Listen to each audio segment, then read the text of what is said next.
ಮಿತ್ರರೇ ನಮಸ್ಕಾರ.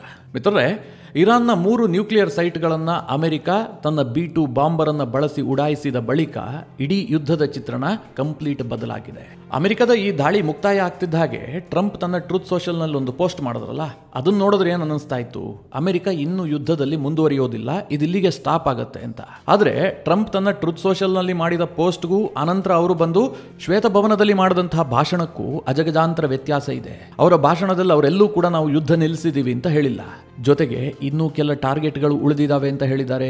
ಅಂದರೆ ಯುದ್ಧ ಇನ್ನೂ ಕಂಟಿನ್ಯೂ ಆಗುವಂಥ ಎಲ್ಲ ಸಾಧ್ಯತೆಗಳಿದೆ. ಹಾಗಾದರೆ ಮುಂದೇನಾಗತ್ತೆ? ಅಮೆರಿಕದ ಮುಂದೆ ಏನು ಆಪ್ಷನ್ ಇದೆ? ಅಮೆರಿಕ ಯಾವ ರೂಪದಲ್ಲಿ ಯುದ್ಧವನ್ನು ಕಂಟಿನ್ಯೂ ಮಾಡಬಹುದು? ಇರಾನ್ ಏನು ಮಾಡುತ್ತೆ? ಈಗ ಇರಾನ್ ಏನು ಹೇಳ್ತಾ ಇದೆ? ಈ ದಾಳಿಯನ್ನು ಇರಾನ್ ಈಗಾಗಲೇ ಒಪ್ಕೊಂಡಿದೆ, ಆದರೂ ಕೂಡ ಅವರು ತಲೆ ಬಗ್ಗಿಸಿಲ್ಲ. ಅವ್ರು ಈಗಲೂ ಹೇಳ್ತಾ ಇದ್ದಾರೆ, ನಮ್ಮ ನ್ಯೂಕ್ಲಿಯರ್ ಸ್ಟಾಕ್ ಪೈಲ್ಗಳು ಈಗಲೂ ಸುರಕ್ಷಿತವಾಗಿದ್ದಾವೆ, ಅದಕ್ಕೇನು ತೊಂದರೆ ಆಗಿಲ್ಲ, ನಮ್ಮ ನ್ಯೂಕ್ಲಿಯರ್ ಪ್ರೋಗ್ರಾಮ್ ಅನ್ನು ನಾವು ಕೈ ಬಿಡೋದಿಲ್ಲ ಅಂತ ಇರಾನ್ ಈಗಲೂ ಹೇಳಿದೆ. ಇದು ಮಿತ್ರರೇ ಬಹಳ ಆತಂಕವನ್ನು ಹುಟ್ಟುಹಾಕಿದೆ. ಹಾಗಾದರೆ ಮುಂದೆ ಇಸ್ರೇಲ್ ಏನು ಮಾಡುತ್ತೆ? ಅಮೆರಿಕ ಏನು ಮಾಡುತ್ತೆ? ಇರಾನ್ನ ಪ್ರತಿಕ್ರಿಯೆ ಏನಾಗಿರುತ್ತೆ? ಇರಾನ್ ಅಮೆರಿಕದ ಮೇಲೆ ದಾಳಿ ಮಾಡೋದಕ್ಕೆ ಸಾಧ್ಯತೆ ಇದೆಯಾ? ದಾಳಿ ಮಾಡಿದ್ರು ಯಾವ ರೂಪದಲ್ಲಿ ದಾಳಿ ಮಾಡಬಹುದು? ಇದೆಲ್ಲದರ ಬಗ್ಗೆ ಈ ವಿಡಿಯೋದಲ್ಲಿ ನಿಮಗೆ ಡೀಟೇಲ್ ಆಗಿ ತಿಳಿಸ್ಕೊಡ್ತೀನಿ. ತುಂಬ ಇಂಪಾರ್ಟೆಂಟ್ ವಿಡಿಯೋ, ನೀವು ಈ ವಿಡಿಯೋನ ಕೊನೆವರೆಗೂ ಮಿಸ್ ಮಾಡದೆ ನೋಡಿ. ಮಿತ್ರರೇ, ಅಮೆರಿಕ ಈ ಯುದ್ಧಕ್ಕೆ ಎಂಟ್ರಿ ಆಗುತ್ತೆ ಅನ್ನುವಂಥದ್ದು ಬಹುತೇಕ ಕನ್ಫರ್ಮ್ ಆಗಿತ್ತು, ಅದರಲ್ಲೇನು ಡೌಟ್ ಇರಲಿಲ್ಲ. ಆದರೆ ಯಾವಾಗ ಎಂಟ್ರಿ ಆಗುತ್ತೆ ಅನ್ನೋದ್ರ ಬಗ್ಗೆ ನಾನಾ ರೀತಿಯ ವಾದಗಳಿದ್ವು. ಆದರೆ ನಿಮಗೆ ನಾನೊಂದು ವಿಡಿಯೋ ಮಾಡಿ ತಿಳಿಸಿದ್ದೆ, ನೀವು ಅದನ್ನು ನೋಡಿರಬಹುದು ಅಂತ ನಾನು ಭಾವಿಸಿದ್ದೀನಿ. ಎಲ್ಲಿಯವರೆಗೆ ಇರಾನ್ಗೆ ಸ್ವಲ್ಪನಾದರೂ ಶಕ್ತಿ ಇರುತ್ತೋ ಅಲ್ಲಿಯವರೆಗೂ ಅಮೆರಿಕ ಯುದ್ಧಕ್ಕೆ ಎಂಟ್ರಿ ಆಗೋದಿಲ್ಲ. ಇರಾನ್ ಪೂರ್ಣ ಶಕ್ತಿ ಕಳೆದುಕೊಂಡ ಬಳಿಕ ಅಮೆರಿಕ ಬಂದು ದಾಳಿ ಮಾಡುತ್ತೆ, ಇಡೀ ದಾಳಿಯ ಕ್ರೆಡಿಟನ್ನು ಅವ್ರು ತೆಗೆದುಕೊಳ್ತಾರೆ. ಇದನ್ನು ನಾನು ನಿಮಗೆ ಹೇಳಿದ್ದೆ, ಅದೇ ರೀತಿಯಾಗಿ ಆಗಿದೆ. ಈಗ ಟ್ರಂಪ್ ಏನು ಹೇಳ್ತಾ ಇದ್ದಾರೆ? ವಿಶ್ವದ ನಂಬರ್ 1 ಆರ್ಮಿ, ನಮ್ಮನ್ನು ಬಿಟ್ಟರೆ ಇನ್ಯಾರೂ ಮಾಡೋದಕ್ಕೆ ಸಾಧ್ಯ ಇಲ್ಲ, ಹೀಗೆಲ್ಲ ಇವತ್ತು ಘೋಷಣೆ ಮಾಡ್ಕೊಂಡಿದ್ದಾರೆ. ಅಂದರೆ ಅಮೆರಿಕಾಗೆ ಕಡಿಮೆ ಲಾಸ್ ಆಗಿರಬೇಕು, ದೊಡ್ಡ ಹೆಸರು ಬಂದಿರಬೇಕು. ಇದು ಅಮೆರಿಕನ್ನರ ಸ್ವಭಾವ, ಅದು ಮತ್ತೊಮ್ಮೆ ರಿಪೀಟ್ ಆಗಿದೆ ಅಷ್ಟೇ. ಈಗ ಮುಂದೇನಾಗುತ್ತೆ? ಅಮೆರಿಕ ಇಷ್ಟಕ್ಕೆ ಸುಮ್ಮನಾಗುತ್ತಾ ಕೇಳಿದ್ರೆ, ನನಗನ್ಸಿದ ಮಟ್ಟಿಗೆ ಮಿತ್ರರೇ ಅಮೆರಿಕ ಸುಮ್ಮನಾಗುವಂಥ ಸಾಧ್ಯತೆಗಳು ಕಡಿಮೆ ಇದೆ. ರಷ್ಯಾ ಮತ್ತು ಚೀನಾ ಮುಂದೇನು ಮಾಡ್ತವೆ ಅನ್ನೋದ್ರ ಮೇಲೆ ಇದು ಡಿಪೆಂಡ್ ಆಗುತ್ತೆ ಅಂತ ನಾನಂತೂ ಭಾವಿಸಿದ್ದೀನಿ. ರಷ್ಯಾ ಒಂದು ವೇಳೆ ಮುಂದಿನ 24 ಗಂಟೆಗಳ ಕಾಲ ಸುಮ್ಮನೆ ಇದ್ದರೆ, ಅಥವಾ ಕೇವಲ ಒಂದು ಸ್ಟೇಟ್ಮೆಂಟನ್ನು ಕೊಟ್ಟು ಈ ದಾಳಿಯನ್ನು ಖಂಡಿಸಿ ಸುಮ್ಮನಾಗಿದ್ದೇ ಆದರೆ ಅಮೆರಿಕ ಯುದ್ಧದಲ್ಲಿ ಮುಂದುವರಿಯುತ್ತೆ. ಒಂದು ವೇಳೆ ರಷ್ಯಾ ಏನಾದರೂ ನಾವು ಇರಾನ್ ಜೊತೆಗೆ ಕೈ ಜೋಡಿಸ್ತೀವಿ, ಇರಾನ್ನ ಸರ್ಕಾರವನ್ನು ಬದಲಾಯಿಸೋದಕ್ಕೆ ನಾವು ಬಿಡೋದಿಲ್ಲ ಅಂತ ಪುತಿನ್ ಈ ಹಿಂದೆ ಹೇಳಿದ್ರಲ್ಲ, ಅದಕ್ಕೆ ಸ್ಟಿಕ್ ಆನ್ ಆಗಿದ್ದೇ ಆದರೆ ಅಮೆರಿಕ ದಾಳಿಯಿಂದ ಹಿಂದೆ ಸರಿಯುತ್ತೆ, ಇದು ಪಕ್ಕಾ. ಆದರೆ ಇದರ ನಡುವೆ ಇರಾನ್ನ ನಿರ್ಧಾರ ಬಹಳ ಕ್ರೂಷಿಯಲ್ ಆಗುತ್ತೆ.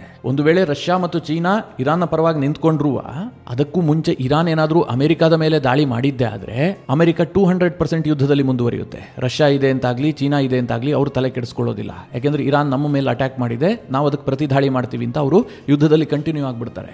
ನಿಮಗೀಗ ಒಂದು ಪ್ರಶ್ನೆ ಬರ್ತಾ ಇರಬಹುದು, ಇರಾನ್ ಅಮೆರಿಕ ಮೇಲೆ ದಾಳಿ ಮಾಡುವಂಥ ಕ್ಷಮತೆ ಹೊಂದಿದೆಯಾ, ಆ ತಾಕತ್ ಅವರಿಗಿದೆಯಾ ಅಂತ. ಇಲ್ಲಿ ಗಮನಿಸಬೇಕಾದ ಅಂಶ ಏನು ಕೇಳಿದ್ರೆ, ಇರಾನ್ ನೇರವಾಗಿ ಅಮೆರಿಕದ ಮೈನ್ ಲ್ಯಾಂಡ್ ಮೇಲೆ ಇರಾನ್ ದಾಳಿ ಮಾಡೋದಕ್ಕೆ ಆಗೋದೇ ಇಲ್ಲ. ಇದಕ್ಕೆ ಕಾರಣ ಏನು ಕೇಳಿದ್ರೆ, ಇರಾನ್ ಮತ್ತು ಅಮೆರಿಕದ ನಡುವೆ ಇರುವಂತಹ ಅಂತರ 11,512 ಕಿಲೋಮೀಟರ್.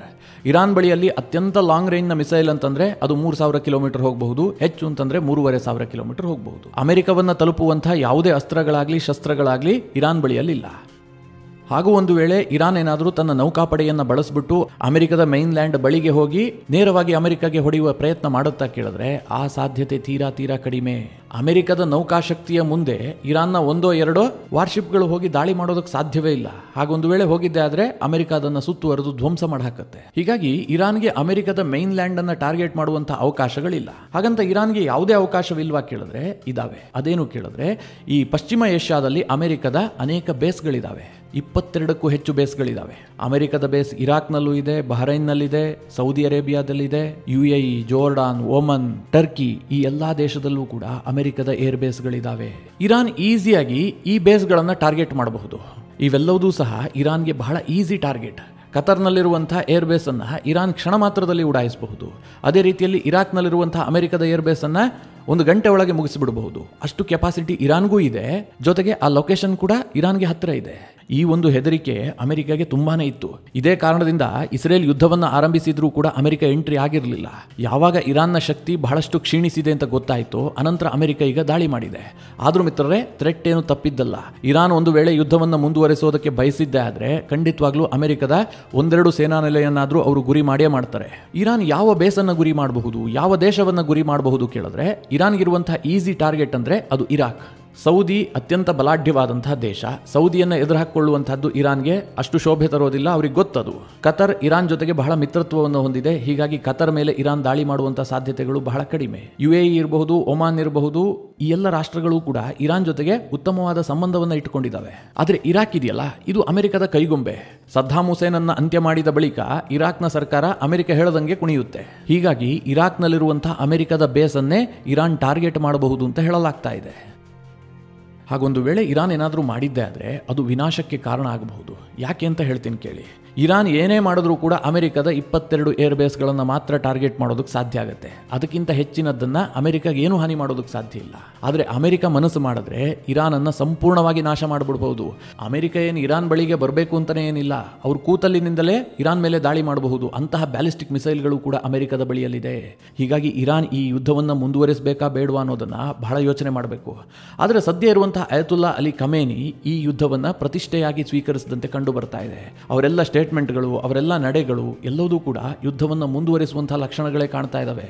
ನಿನ್ನೆ ಯಾವಾಗ ಅಮೆರಿಕದ B-2 ಬಾಂಬರ್ ಟೇಕ್ ಆಫ್ ಆಗಿದೆ ಎನ್ನುವಂತಹ ವಿಚಾರ ಗೊತ್ತಾಯಿತು, ಇರಾನ್ನ ಅಧ್ಯಕ್ಷ ಪೆಜೆಶ್ಕಿಯಾನ್ ಒಂದು ಸ್ಟೇಟ್ಮೆಂಟ್ ಕೊಡ್ತಾರೆ. ಅಮೆರಿಕ ಏನೇ ದಾಳಿ ಮಾಡಬಹುದು, ಏನೇ ಆಗಬಹುದು, ನಮ್ಮ ನ್ಯೂಕ್ಲಿಯರ್ ಸೈಟ್ಗಳ ಹಾನಿ ಆದರೂ ಕೂಡ ನಾವು ನ್ಯೂಕ್ಲಿಯರ್ ಪ್ರೋಗ್ರಾಮ್ ಅನ್ನು ಕೈ ಬಿಡೋದಿಲ್ಲ.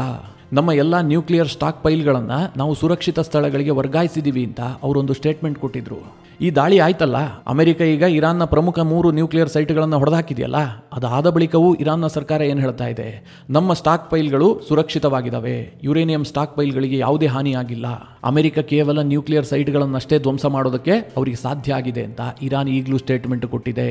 ಇದೊಂದೇ ಸ್ಟೇಟ್ಮೆಂಟ್ ಸಾಕು. ಇಸ್ರೇಲ್ ಸುಮ್ಮನೆ ಕೂರೋದಿಲ್ಲ. ಅಮೆರಿಕ ಒಂದು ವೇಳೆಗೆ ತಣ್ಣಗಾಗಬಹುದು, ಆದರೆ ಇಸ್ರೇಲ್ ಸುಮ್ಮನಾಗೋದಿಲ್ಲ. ಯಾಕೆಂದ್ರೆ ಇರಾನ್ ಬಳಿಯಲ್ಲಿ ನ್ಯೂಕ್ಲಿಯರ್ ಇಲ್ಲ ಅಂತ ಕನ್ಫರ್ಮ್ ಆಗುವವರೆಗೂ ಕೂಡ ಇಸ್ರೇಲ್ ದಾಳಿ ಮಾಡ್ತಾನೆ ಇರುತ್ತೆ. ಈ ಕಾರಣದಿಂದ ಈ ಯುದ್ಧ ಕಂಟಿನ್ಯೂ ಆಗುವಂತಹ ಎಲ್ಲ ಸಾಧ್ಯತೆಗಳು ಕೂಡ ಇದಾವೆ. ಆದ್ರೆ ಒಂದು ನಿಮಗೆ ನೆನಪಿರಲಿ, ಅಮೆರಿಕ ಯಾವ ಕಾರಣಕ್ಕೂ ಕೂಡ ಇರಾನ್ನ ಒಳಗೆ ತನ್ನ ಸೈನಿಕರನ್ನ ನುಗ್ಗಿಸೋದಿಲ್ಲ. ಅಂದ್ರೆ ಭೂಸೇನೆಯನ್ನ ಬಳಸಿ ದಾಳಿ ಮಾಡೋದಿಲ್ಲ. ವಾಯು ದಾಳಿ ಇನ್ನಷ್ಟು ನಡೀಬಹುದು. ಟ್ರಂಪ್ ಅವರ ಸ್ಟೇಟ್ಮೆಂಟ್ ನಲ್ಲೂ ಕೂಡ ಇದು ಸ್ಪಷ್ಟವಾಗಿ ಎದ್ದು ಕಾಣ್ತಾ ಇದೆ. ಇನ್ನು ಯಾವಾಗ ಇರಾನ್ನ ನ್ಯೂಕ್ಲಿಯರ್ ಸೈಟ್ ಅನ್ನ ಅಮೆರಿಕ ಧ್ವಂಸ ಮಾಡಿದೆ ಅಂತ ಗೊತ್ತಾಯ್ತು, ತಕ್ಷಣ ನೆತನ್ಯಾಹು ಬಹಳ ಖುಷಿಯನ್ನ ವ್ಯಕ್ತಪಡಿಸಿದ್ದಾರೆ. ಅವರೊಂದು ವಿಡಿಯೋ ಸಂದೇಶವನ್ನು ಕೂಡ ಬಿಡುಗಡೆ ಮಾಡಿದ್ದಾರೆ. ಅದರಲ್ಲಿ ಅವರು ಹೇಳಿದ್ದಾರೆ, ಈ ಕೆಲಸ ಮಾಡಿದ್ದಕ್ಕೋಸ್ಕರವಾಗಿ ಟ್ರಂಪ್ಗೆ ನಾನು ಕಂಗ್ರ್ಯಾಚುಲೇಟ್ ಮಾಡ್ತೀನಿ, ಜೊತೆಗೆ ಧನ್ಯವಾದವನ್ನು ಕೂಡ ಹೇಳ್ತೀನಿ. ಇದೊಂದು ಐತಿಹಾಸಿಕವಾದಂತಹ ಕೆಲಸ. ಇದನ್ನ ವಿಶ್ವದ ಇನ್ಯಾವುದೇ ದೇಶವೂ ಕೂಡ ಮಾಡೋದಕ್ಕೆ ಸಾಧ್ಯ ಇಲ್ಲ. ಇದು ಓನ್ಲಿ ಅಮೆರಿಕ, ಓನ್ಲಿ ಟ್ರಂಪ್ ರಿಂದ ಮಾತ್ರ ಸಾಧ್ಯ ಅಂತ ನೆತನ್ಯಾಹು ಕೊಂಡಾಡಿದ್ದಾರೆ. ಇಷ್ಟು ಮಾತ್ರ ಅಲ್ಲ, ನೆತನ್ಯಾಹು ಹೇಳ್ತಾರೆ, ಅಮೆರಿಕದ ಈ ಸಾಧನೆಯನ್ನ ಇತಿಹಾಸ ನೆನಪಿನಲ್ಲಿಟ್ಟುಕೊಳ್ಳುತ್ತೆ. ಯಾಕೆ ಕೇಳಿದ್ರೆ, ವಿಶ್ವದ ಅತ್ಯಂತ ಡೇಂಜರಸ್ ಆದಂತಹ ಸರ್ಕಾರ, ವಿಶ್ವದ ಅತ್ಯಂತ ಡೇಂಜರಸ್ ಆದಂತಹ ಒಂದು ವೆಪನ್ ಅನ್ನು ರೆಡಿ ಮಾಡ್ತಾ ಇತ್ತು. ಇದನ್ನು ನಾಶ ಮಾಡುವಂತಹದ್ದು ವಿಶ್ವ ಶಾಂತಿಗೆ ಅನಿವಾರ್ಯವಾಗಿತ್ತು. ಈ ಕೆಲಸವನ್ನ ಡೊನಾಲ್ಡ್ ಟ್ರಂಪ್ ಮತ್ತು ಅಮೆರಿಕದ ಪಡೆಗಳು ಯಶಸ್ವಿಯಾಗಿ ಮಾಡಿದವೆ. ಇದಕ್ಕೋಸ್ಕರವಾಗಿ ನಾನು ಅವರಿಗೆ ಧನ್ಯವಾದವನ್ನು ಹೇಳ್ತಾ ಇದ್ದೀನಿ. ಹಾಗೆ ಅಮೆರಿಕದ ಸೇನೆಗೆ, ಜೊತೆಗೆ ಇಸ್ರೇಲ್ನ ಸೇನೆಗೆ, ಹಾಗೂ ಅಮೆರಿಕ ಮತ್ತು ಇಸ್ರೇಲ್ನ ಅಲುಗಾಡಿಸಲಾಗದಂತಹ ಸಂಬಂಧಕ್ಕೆ ದೇವರ ಕೃಪೆ ಇರಲಿ ಅಂತ ಹೇಳಿ ನೆತನ್ಯಾಹು ಒಂದು ಸ್ಟೇಟ್ಮೆಂಟ್ ಅನ್ನು ರಿಲೀಸ್ ಮಾಡಿದ್ದಾರೆ. ನೆತನ್ಯಾಹು ಹೊಗಳಿದ್ದನ್ನ ಕೇಳಿದ್ರೆ ಟ್ರಂಪ್ ಇನ್ನಷ್ಟು ಹಿಗ್ ಹೋಗಿರಬಹುದು. ಈಗಲೇ ಆರ್ಡರ್ ಮಾಡಿರಬಹುದು, 2 ಬಾಂಬ್ ತೆಗೆದುಕೊಂಡು ಹೋಗಿ ಹಾಕಿ ಅಂತ. ಯಾಕೆಂದ್ರೆ ಈ ಟ್ರಂಪ್ ಅನ್ನ ಹೊಗಳಿದ್ರೆ ಏನ್ ಕೆಲಸ ಬೇಕಾದ್ರೂ ಆಗುತ್ತೆ. ಈ ಟ್ರಂಪ್ಗೆ ಹೊಗಳು ಭಟ್ರನ್ನ ಕಂಡ್ರೆ ತುಂಬಾ ಇಷ್ಟ. ಇದನ್ನ ಅರ್ಥ ಮಾಡ್ಕೊಂಡಂತಹ ನಾಯಕರು ಟ್ರಂಪ್ ಅನ್ನು ಚೆನ್ನಾಗಿ ಬಳಸ್ಕೊಳ್ತಾರೆ ಅಷ್ಟೇ. ಇನ್ನು ಈ ಯುದ್ಧದ ಇನ್ನೊಂದು ಆಂಗಲ್ ಅನ್ನು ನೋಡಿದ್ರೆ, ಈ ಯುದ್ಧದಲ್ಲಿ ಯುರೋಪ್ ಭಾಗಿಯಾಗುವಂತಹ ಸಾಧ್ಯತೆಗಳು ತೀರಾ ಕಡಿಮೆ ಇದೆ. ಯಾಕೆ ಅಂತಂದ್ರೆ ಟ್ರಂಪ್ ಯುರೋಪ್ ಅನ್ನ ವಿಶ್ವಾಸಕ್ಕೆ ತೆಗೆದುಕೊಂಡಿಲ್ಲ. UK, ಫ್ರಾನ್ಸ್, ಜರ್ಮನಿ, ಇಟಲಿ ಇವರೆಲ್ಲರನ್ನೂ ಕೂಡ ಸೈಡ್ ಲೈನ್ ಮಾಡಿಬಿಟ್ಟು ಟ್ರಂಪ್ ಏಕಾಂಗಿಯಾಗಿ ನಿರ್ಧಾರ ಕೈಗೊಂಡಿದ್ದಾರೆ. ಎಷ್ಟರ ಮಟ್ಟಿಗೆ ಟ್ರಂಪ್ ಇದನ್ನ ಪರ್ಸನಲ್ ಆಗಿ ತೆಗೆದುಕೊಂಡಿದ್ದಾರೆ ಅಂತಂದ್ರೆ, ಇರಾನ್ನ ಫಾರಿನ್ ಮಿನಿಸ್ಟರ್ ಯುರೋಪ್ನ ಫಾರಿನ್ ಮಿನಿಸ್ಟರ್ ಅನ್ನ ಭೇಟಿ ಆದ್ರೆ ಟ್ರಂಪ್ಗೆ ಸಿಟ್ಟು ಬಂದಿತ್ತು. ಅವ್ರ ಹತ್ರ ಮಾತನಾಡಿದ್ರೆ ನಿಮಗೇನು ಉಪಯೋಗ ಆಗೋದಿಲ್ಲ, ನನ್ನ ಬಳಿಯಲ್ಲಿ ಬಂದು ಮಾತನಾಡಿ ಅಂತ ಟ್ರಂಪ್ ಗದರಿದ್ರು. ಇದೇನನ್ನ ತೋರಿಸುತ್ತೆ ಅಂತಂದ್ರೆ, ಟ್ರಂಪ್ ಈ ಯುದ್ಧದಲ್ಲಿ ಯುರೋಪ್ ಅನ್ನ ಟೋಟಲಿ ಸೈಡ್ ಲೈನ್ ಮಾಡಿದ್ದಾರೆ. ಹೀಗಾಗಿ ನಾಳೆ ಈ ಯುದ್ಧಕ್ಕೆ ಫ್ರಾನ್ಸ್ ಎಂಟ್ರಿ ಆಗುತ್ತಾ, UK ಎಂಟ್ರಿ ಆಗುತ್ತಾ, ಇದು ಯಾವ ಸಾಧ್ಯತೆಗಳು ಕೂಡ ತೀರಾ ಕ್ಷೀಣಿಸಿದೆ. ಇನ್ನು ಈ ನಡುವೆ ಅಮೆರಿಕದ ದಾಳಿಯನ್ನ ವಿಶ್ವಸಂಸ್ಥೆ ಕೂಡ ಖಂಡಿಸಿದೆ. ವಿಶ್ವಸಂಸ್ಥೆಯ ಪ್ರಧಾನ ಕಾರ್ಯದರ್ಶಿಯಾಗಿರುವಂತಹ ಆಂಟೋನಿಯೋ ಗುಟೆರಸ್ ಈ ಬಗ್ಗೆ ಏನು ಹೇಳಿದ್ದಾರೆ ಅಂತಂದ್ರೆ, US ದಾಳಿ ಮಾಡಿರುವಂತಹದ್ದು ಅಪಾಯಕಾರಿ ಬೆಳವಣಿಗೆಯಾಗಿದೆ. ಮಧ್ಯಪ್ರಾಚ್ಯದ ಈ ಸಂಘರ್ಷ ನಿಯಂತ್ರಣ ತಪ್ಪಬಹುದು.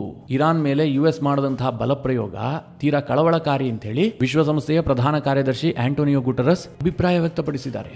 ಇನ್ನು ಅಮೆರಿಕ ಮಾಡಿದಂತಹ ಈ ದಾಳಿಯಿಂದ ಇಸ್ರೇಲ್ಗೆ ಖುಷಿಯಾಗಿರಬಹುದು, ಟ್ರಂಪ್ ಕೂಡ ನಾನು ದೊಡ್ಡ ಸಾಧನೆ ಮಾಡಿದ್ದೀನಿ ಅಂತ ಹೇಳ್ತಾ ಇರಬಹುದು. ಆದರೆ ಇಸ್ರೇಲ್ಗೆ ಪೂರ್ಣ ಪ್ರಮಾಣದ ಖುಷಿ ಸಿಕ್ಕಿದೆಯಾ ಕೇಳಿದ್ರೆ ಇಲ್ಲ.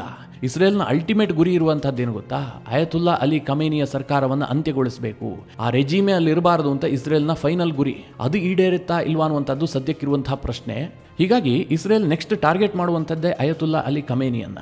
ಈಗೇನಾದರೂ ಯುದ್ಧ ಮುಂದುವರಿಯಿತು ಅಂತಂದ್ರೆ ಖಮೇನಿ ಎಲ್ಲಿದ್ದಾರೆ ಅವರನ್ನೇ ಗುರಿಯಾಗಿಸಿ ದಾಳಿ ಮಾಡುವಂತಹ ಎಲ್ಲ ಸಾಧ್ಯತೆಗಳು ಕೂಡ ಇರುತ್ತೆ. ಅದಕ್ಕೆ ಖಮೇನಿ ಕೂಡ ಒಂದು ಹಂತಕ್ಕೆ ರೆಡಿ ಆದಂತೆ ಕಂಡು ಬರ್ತಾ ಇದೆ. ಒಂದು ವೇಳೆ ತನಗೇನಾದರೂ ತೊಂದರೆ ಆಗಿದ್ದೆ ಆದ್ರೆ ತನ್ನ ನಂತರ ಯಾರು ಅಧಿಕಾರಕ್ಕೆ ಬರಬೇಕು ಅಂತ 3 ಹೆಸರುಗಳನ್ನು ಕೂಡ ಅವರು ಈಗಾಗಲೇ ಸೂಚನೆಯನ್ನು ಮಾಡಿದ್ದಾರೆ.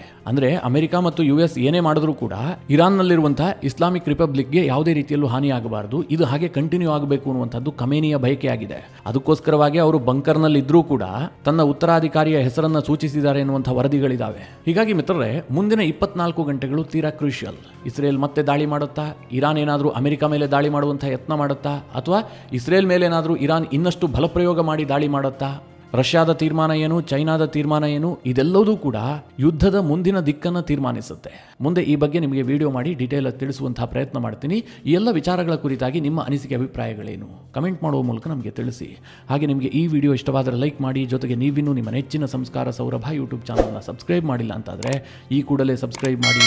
ಮುಂದಿನ ಎಲ್ಲ ಅಪ್ಡೇಟ್ಗಳ ನೋಟಿಫಿಕೇಷನ್ಗಾಗಿ ಬೆಲ್ ಐಕಾನ್ ಒತ್ತಿ.